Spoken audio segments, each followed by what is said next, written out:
자, 신약성경 202페이지 사도행전 9장의 말씀을 보겠습니다. 사도행전 9장 10절에서 19절까지의 말씀, 신약성경 202페이지에 기록되어 있습니다.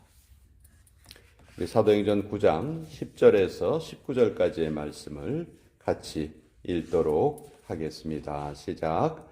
그때 다메섹에 아나니아라 하는 제자가 있더니 주께서 환상 중에 불러 이르시되 아나니아야 하시거늘 대답하되 주여 내가 여기 있나이다 하니 주께서 이르시되 일어나 직가라 하는 거리로 가서 유다의 집에서 다섯 사람 사울이라 하는 사람을 찾으라. 그가 기도하는 중이니라. 그가 아나니아라 하는 사람이 들어와서 자기에게 안수하여 다시 보게 하는 것을 보았느니라 하시거늘 아나니아가 대답하되 주여 이 사람에 대하여 내가 여러 사람에게 듣사온즉 그가 예루살렘에서 주의 성도에게 적지 않은 해를 끼쳤다 하더니 여기서도 주의 이름을 부르는 모든 사람을 결박할 권한을 대제사장들에게서 받았나이다 하거늘 주께서 이르시되 가라. 이 사람은 내 이름을 이방인과 임금들과 이스라엘 자손들에게 전하기 위하여 택한 나의 그릇이라. 그가 내 이름을 위하여 얼마나 고난을 받아야 할 것을 내가 그에게 보이리라 하시니 아나니아가 떠나 그 집에 들어가서 그에게 안수하여 이르되 형제 사울아 주 곧 내가 오는 길에서 나타나셨던 예수께서 나를 보내어 너로 다시 보게 하시고 성령으로 충만하게 하신다 하니 즉시 사울의 눈에서 비늘 같은 것이 벗어져 다시 보게 된지라. 일어나 세례를 받고 음식을 먹음에 강건하여 지니라. 하나님의 말씀입니다. 아멘. 자, 오늘 사도행전 9장 기독교 역사에서 정말 중요한 그런 사건이죠. 사울이란 사람이 예수님을 만나서 변화되는 그런 아주 결정적인 장면입니다. 자, 그런데 지금 이 사울은 유대교의 신봉자였죠.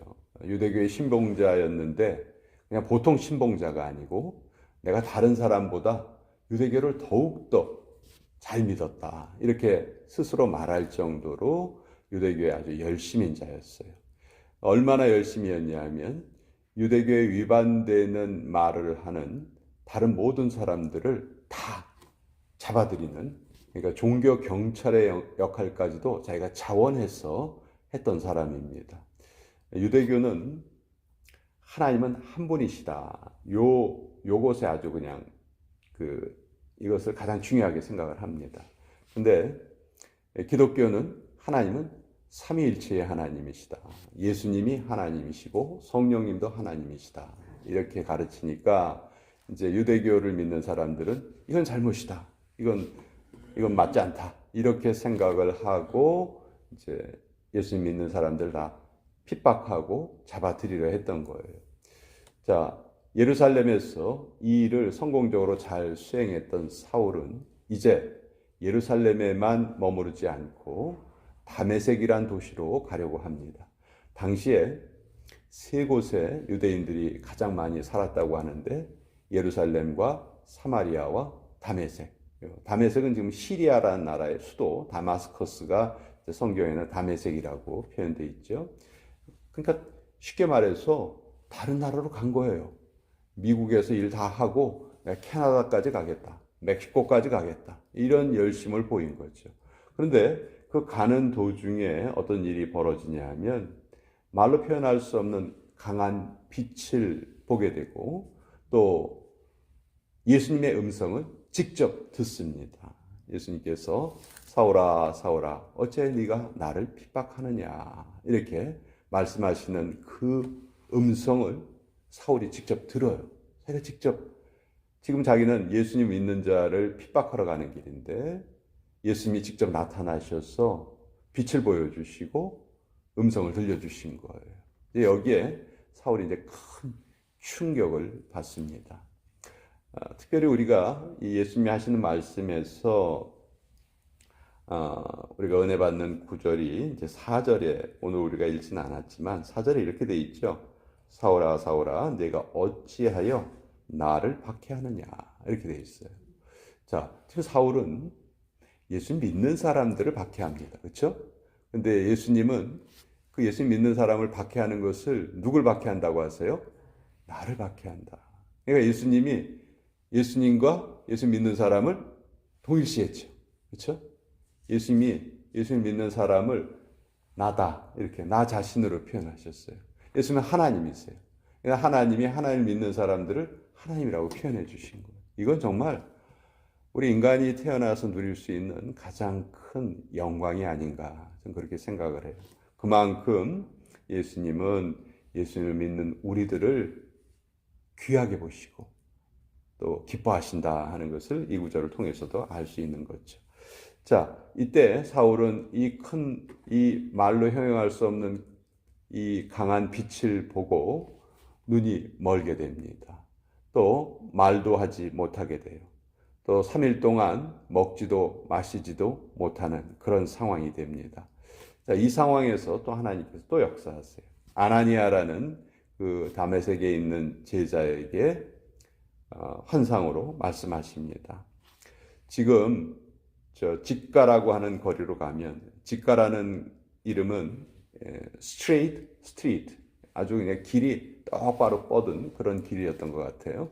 그래서 길 이름도 직가라고 이제 불렸는데 거기에 사울이라는 사람이 있다. 근데 네가 가서 그에게 안수해서 그의 눈을 다시 보게 하고 그를 회복시켜 줘야 되겠다. 근데 이미 이 아나니아도 사울이 어떤 사람이라는 것을 소문으로 들어서 다 알고 있었어요. 그 사람이 예루살렘에서 우리 예수님을 믿는 사람들 그렇게 박해했고 또 이 다메섹에까지 와서 그 일을 하려고 지금 오고 있다고 했는데 제가 가서 그 사람을 그렇게 안수를 해야 됩니까? 이렇게 물어본 거예요. 그랬더니 주님께서 분명하게 말씀하시죠. 15절 맨 뒷부분에 보면 그는 택한 나의 그릇이다. 내가 그를 이제 나의 그릇으로 택했다. 그러니 내가 시키는 대로 그렇게 실행을 해라. 자, 여기 이 구절에 보면 이제 사울이 결정적으로 하나님께 변화되면서 사울의 역할이 잘 나타나는 거예요. 사울은 이제 이방인은 물론이고 임금들과 이스라엘 자손들에게 예수님의 이름을 전하기 위해서 하나님께서 택하신 그릇이라는 거죠. 근데 그 택하신 그릇의 역할이 어떤 역할이냐 하면 높임받고 영광받고 칭찬받는 일이 아니고 16절에 보시면 그가 내 이름을 위하여 얼마나 고난을 받아야 할 것을 내가 그에게 보이리라. 예수님의 이름을 전하기 위한 길이 결코 쉬운 길이 아니다. 고난의 길이다 하는 것을 지금 분명히 말씀하고 계세요. 자, 이 상황을 지금 유대교를 신봉하는 다른 사울의 동료들이 보았다면 너무너무 부끄러운 상황이에요. 왜냐하면 마치 이런 것과 같습니다. 지금 싸움을 하려고 양쪽 군대가 대치하고 있는데 한쪽 군대의 장군이 앞장서서 나옵니다. 내가 먼저 가서 저들을 물리치겠다 하고 딱 나왔는데 싸움도 해보기 전에 무서워가지고 도망친 것과 비슷한 그런 상황이에요. 지금 사울이 예수 믿는 자를 핍박하러 갔다가 지금 오히려 아무것도 하지 못하고 눈도 멀고 이렇게 된 상황이죠. 자, 그런데 이 3일의 기간 동안 먹지도 자지도 못하고 보지도 못했던 이 3일의 기간 동안 지금 사울이 지금 뭘 하고 있다고 예수님께서 말씀하시냐면 오늘 우리가 읽은 말씀의 핵심이라고 할 수 있는데요. 11절 말씀이에요. 11절 맨 뒤에 구절에 보면 그가 기도하는 중이니라 이렇게 성경이 말씀하고 계십니다. 지금 사울은 얼마나 큰 충격에 빠졌을지 우리 상상할 수 있죠. 그동안 자기는 뭘 열심히 했습니까? 예수님을 믿는 사람들을 박해하는 일을 무엇보다도 열심히 했던 사람입니다. 그런데 그런 자기에게 누가 나타나신 거예요? 예수님이 나타나셔서 예수님이 직접 말씀을 하셨고 또 형용할 수 없는 밝은 빛을 자기가 직접 본 것이죠. 그러니까 지금까지 자기가 살아왔던 인생이 전부 다 잘못된 인생을 살아왔다 하는 것을 지금 사울이 깨닫게 된 거예요. 그러니 여러분, 이때 느끼는 충격이라는 것은 말로 표현할 수 없을 겁니다. 근데 그 충격의 기간 동안 사울이 혼란스러운 그 기간 동안 사울이 정말 별의별 생각을 다 했을 거고 자기의 살아왔던 과거가 다 생각이 났을 것이고 뭐 자기의 일생이 내가 정말 잘못 살았구나 하는 그런 생각도 했을 것이고 내가 본 것이 정말 사실인가? 내가 헛것을 본 것이 아닌가? 뭐 별의별 생각을 다 했겠죠. 근데 그 사울의 그 고뇌를 성경은 뭐라고 말씀하고 계시냐면 그가 기도하고 있다 이렇게 말씀하고 계시는 거예요. 저는 그렇게 생각해요. 성령께서 지금 예수님의 음성도 듣게 해주셨고 밝은 빛도 보게 해주셨고 또 이 3일의 기간 동안 강력하게 사울에게 역사하셨다. 저는 그렇게 생각을 합니다. 그래서 사울이 기도하게끔 역사하신 거죠. 그 오만했던 마음이 다 여기에서 찢겨 나간 거예요.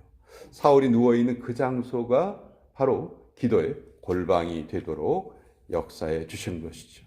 그런데 우리는 이 사건을 그냥 하나님이 강권적으로 역사해서 일어난 일이다 이렇게 우리가 알고 있습니다. 물론 그것도 맞아요. 그런데 이 배경에는 무엇이 있었냐면 우리가 놓치고 있는 게 하나 있어요. 그게 바로 다메섹 성도들의 기도예요. 다메섹 성도들은 지금 어떤 상황입니까? 누군가가 자기를 잡으러 온다는 거예요. 근데 그 사람이 보통 사람이 아니에요. 아주 악명이 높은 사람이에요. 이미 엄청난 실적을 거뒀던 사람이에요. 자, 그러면 다메섹에 있는 성도들의 입장에서는 하나님께 무엇을 했을까요? 기도했겠죠. 울부짖으면서 기도했겠죠. 하나님, 우리를 보호하여 주시옵소서. 우리가 앞으로 계속 예수님의 이름을 전해야 하는데 여기에서 막히면 안 되겠습니다. 하나님, 우리를 지켜주시옵소서. 다메섹 성도들이 분명히 기도했을 거라는 거죠. 그렇죠? 근데 우리는 그걸 자꾸 잊기가 쉬워요. 근데 저는 사울에게 나타나신 하나님의 역사가 결국은 원동력이 다메섹 성도의 기도가 아니었는가. 저는 그렇게 생각을 합니다. 모든 영적인 일은요, 원리가 있어요. 기도를 통해서 시작이 된다는 거예요. 기도 없이 영적인 일이 이루어지지 않는 거예요. 그러니까 열심히 기도했던 성도들이 있었던 그 다메섹에, 그 다메섹으로 가는 길에 이런 일이 벌어졌다는 거죠. 우리가 열심히 기도하면 이 브랜드 내에서도 신비한 일이 얼마든지 일어날 수 있다는 거예요. 그것이 우리 기도의 신비죠. 그래서 기도에 전념하기 전에 우리의 모습은 외적인 크리스찬에 불과했을지 모릅니다. 그렇지만 우리가 기도를 통해서 우리의 사명을 온전히 새롭게 깨닫게 된다면 그때 또 우리는 완전히 또 새로운 존재로 변화될 수 있는 것이죠. 그래서 저는 오늘 그 11절에 맨 뒤에 있는 9절 그가 기도하는 중이니라 이 표현을 하나님께서도 우리에게 주시면 얼마나 기쁠까. 그가 지금 기도하고 있다 이렇게 말씀하시면 우리가 그 말씀을 듣는 것만큼 기쁜 일이 없을 것이다. 마침 오늘 우리 여선교회 기도회 모임도 있지요. 또 제수요일 예배도 드리는 날입니다. 그래서 어느 때보다도 우리가 기도에 전념할 수 있는 그런 때가 되었다. 그래서 오늘 저와 여러분이 하나님께 그가 기도하는 중이니라 이런 말씀을 하실 수 있는 그런 자세로 오늘 우리 하루가 진행이 되기를 바라는 마음으로 또 이 말씀을 함께 나눕니다. 자, 함께 또 기도로 나아가도록 하겠습니다. 오늘